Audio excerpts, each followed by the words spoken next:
fairly large number of people from Bangladesh also live abroad. The huge diaspora is there. They contribute significantly to the economy in terms of remittances. Yeah. I presume they started this postal vote dimension as well. So, what do you think will be their impact on politics? One, in terms of voting. Second, in terms of the financial flows that they provide. And third, more importantly, since we are discussing about the possibilities of Bangladesh turning into an Islamic theocracy or not, where do these diaspora, how do they see the Bangladesh back home? Well, the reason that prompted the postal ballots was because it is a kind of a note of gratitude for the people who send remittances home. And Mm, Bangladesh is one of the largest manpower exporters from South Asia, and I think it's second only to India when it mm, comes to the Gulf region. Be it Saudi Arabia, Qatar, Kuwait, UAE, Bahrain, it's second to India. So I think in that sense, it's a recognition of the contribution of the remittance suppliers of Bangladesh, the remittance warriors, as Muhammad Yunus keeps on referring to them. That apart, the remittance warriors were also the first anti-Hasina regiment that protested, because before the crackdown started, there was this massive online campaign among the non-resident Bangladeshis to stop sending remittances home.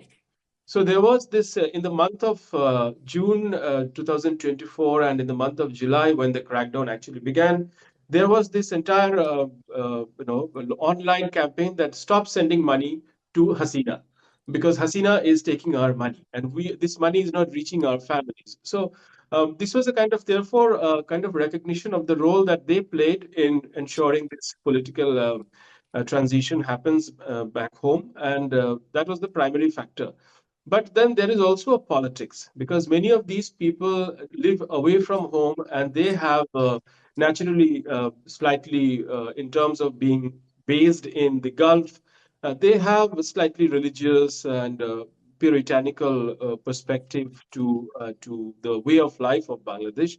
But that doesn't mean that they are politically sagacious. So we do not know what sort of political wisdom they represent, because there is no such organization, or there is no association as such that represents them at the political field. So at the end of the day, it is understandable that bulk of the votes, that is more than 1 million votes that have been registered as of now, they will go for either the Jamaat-e Islami or the BNP, and the students, of course, because many of these are, these people are young. They are part of the young workforce of Bangladesh. So these young people would be voting for Bangladesh, the National Citizens Party. So it's quite possible that not these votes will be essentially non-BNP votes. This is my understanding. But having said that, BNP is also very active in the non-resident Bangladeshi communities, especially in Europe, in the United Kingdom, in Germany, and of course also in Saudi Arabia, because Saudi Arabia has one of the largest chunks of the non-resident Bangladeshis, and the BNP has units of its supporters in the non-resident Bangladeshi communities, and I think they will try to mobilize some of the votes and steer them towards BNP. But my assessment is that given the popularity of the uprising among the non-resident Bangladeshi working class population, a bulk of it will go to Jamaat and the Students Party, that is National Citizen Party.